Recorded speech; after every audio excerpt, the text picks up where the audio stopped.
بار ہے نا جب چشتی رسول اللہ کہتے ہو اشرف علی رسول اللہ بھی کہتے ہو اور پھر ان کو مسلمان بھی کہتے ہو، آپ کے تو اپنے دعووں میں تضاد ہے. جو اشرف علی کو رسول اللہ کو یہ مانے کہ اشرف علی نے اپنے نام کا کلمہ پڑھا ہے رحمہ اللہ تعالیٰ نے، تو بھائی پھر وہ مسلمان ہے یا کافر ہے؟ وہ کافر ہے. پھر ان کو مسلمان ماننے والا بھی کیا ہے؟ کافر ہے. پھر آپ بولو مفتی طارق مسعود بھی کافر ہے، اور جو مفتی طارق مسعود کو مسلمان مانتے ہیں وہ بھی کیا ہے؟ کافر. جو اشرف علی تھانوی کے ساتھ رحمہ اللہ لگائے وہ بھی کیا ہے؟ کافر. جو چشتی رحمہ اللہ کو مسلمان مانے وہ بھی کیا ہے؟ کافر. یہ دو نمبری نہیں کرو کہ ہم کسی کو کافر نہیں کہتے. آپ قادیانیوں کو بھی مسلمان کہو. ایک طرف آپ قادیانیوں کو کافر بولتے ہو کہ وہ مرزا غلام احمد کے نام کا کلمہ پڑھاتے ہیں، وہی کلمہ جب آپ کہتے ہو اشرف علی نے پڑھوایا تو وہ کیا ہے؟ مسلمان ہے. یہاں لوگ آ کے ہمیں چیلنج کر رہے ہیں کہ جی آپ کافر کہیں. بالکل میں ڈنکے کی چوٹ پہ کافر کہتا ہوں بھائی.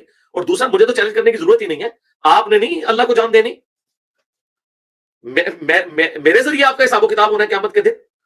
آپ لوگوں کو تو چاہیے کہ آپ کہیں کہ ہم کہتے ہیں چشتی رسول اللہ تھانوی رسول اللہ کفر ہے، یہ پڑھوانے والے بھی کافر ہیں، اور اگر وہ توبہ کیے بغیر مرے ہیں تو وہ جہنم میں.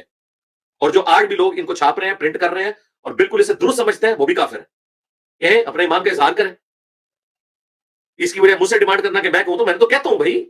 پھر بھی میں نے واشگاف الفاظ میں کہہ دیا، کیونکہ ہمارے خلفائے راشدین نے کبھی بھی چیک کرنے کے لیے بھی ابو بکر رسول اللہ، عمر رسول اللہ، عثمان رسول اللہ، علی رسول اللہ نہیں پڑھوایا. جو کوئی تعویل کر رہا ہے نا اس طرح کی صراحتاً گستاخی کی، جو صراحتاً گستاخی ہوئی ہے کہ کسی نے اپنے نام کا کلمہ پڑھایا ہوا ہے، تو اس کی تعویل اعلیٰ حضرت کے نزدیک نہیں مانی جائے گی. ان کے نزدیک بھی یہ کفر ہے، ہمارے نزدیک بھی کفر ہے. لوگ کہتے ہیں جی انجینئر صاحب کافر کیوں نہیں کہتے؟ میں ڈنکے کی چوٹ کے اوپر بھائی جو بھی چشتی رسول اللہ پڑھے یا پڑھوائے میں اسے کافر سمجھتا ہوں. اگر کوئی امام مسجد کہتا ہے کہ میں چشتی رسول اللہ کو درست سمجھتا ہوں تو میرے نزدیک وہ کافر ہے، میں اس کے پیچھے نماز بھی نہیں پڑھوں گا. جی. لیکن اگر آپ کہیں کہ چشتی رسول اللہ جس فرقے سے منسوب ہے یا تھانوی رسول اللہ جس فرقے سے منسوب ہے اس پورے فرقے کو میں کافر کہوں، نہیں، اس طرح نہیں ہوگا. کیونکہ اگر یہ میں بات کرتا ہوں تو اس میں تو کئی لوگ ہیں جنہیں پتہ نہیں ہے، جس کا سب سے بڑا ثبوت یہ ہے کہ جو بندیوں کے لاکھوں علماء، بریلویوں کے لاکھوں علماء مل کے اپنی پبلک کو اپنے فرقے کے ساتھ اٹیچ نہیں کر سکے. اور ادھر ایک اکیلا اللہ کا مجاہد کھڑا ہوا ہے ختم نبوت کی برکت سے، اور اس نے ان کے لاکھوں لوگوں کو توڑ دیا اپنے بزرگوں سے. وہ لاکھوں لوگ کیوں ٹوٹے؟ اس لیے کہ جب انہیں پتا لگا کہ ان کے بزرگوں نے چشتی رسول اللہ تھانوی رسول اللہ کو انڈورس کیا ہوا ہے، انہوں نے اپنے فرقے کو چھوڑ دیا.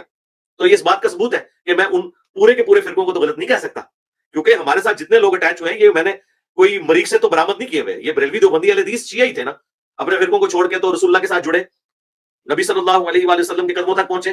ٹھیک ہے اللہ نے مجھے ذریعہ بنایا، لیکن میں نے ذریعہ جو بنا ہوں تو میں نے ان کی گستاخیوں کو ہائی لائٹ کیا نا. تو اگر کوئی مجھے کہتا کہ میں ان کو فرقے کے طور پہ کافر کہہ دوں، کیسے کہہ دوں؟ جیسے جیسے ان کی عوام کو پتا چل رہا ہے وہ اپنے فرقے کو چھوڑ رہے ہیں کہ ہمارے بزرگ یہ کام ڈال کے گئے ہیں، ان کی عوام کو کیسے کافر کہہ دوں؟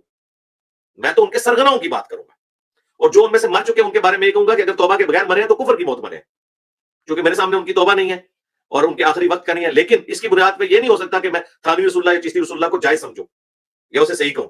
یہ نہیں ہو سکتا، ایک ٹکٹ میں اتنے مزے نہیں ہو سکتے. تو ختم نبوت کی رٹ لگانا چھوڑیں. ختم نبوت کا کام وہ کرے گا جو چشتی رسول اللہ تھانوی رسول اللہ کو بھی غلط کہے گا، ورنہ یہ ختم نبوت تحریک کسی نے بھی نہیں چلائی، نہ دیوبند نے چڑھائی نہ بریلویوں کی. یہ سارے غلام قادیانی کے دجال کے خلاف چلاتے رہے. خادم رضوی بھی پوری زندگی قادیانیوں کے خلاف چلاتا رہا تحریک، اس نے بھی کبھی چشتی رسول اللہ تھانوی رسول اللہ کو غلط نہیں کہا، اگرچہ بریلوی سارے تھانوی رسول اللہ کو غلط سمجھتے ہیں. ٹھیک ہے، لیکن اب میرے بکس میں آ کے اس کے اوپر بات کرنا چھوڑ گئے.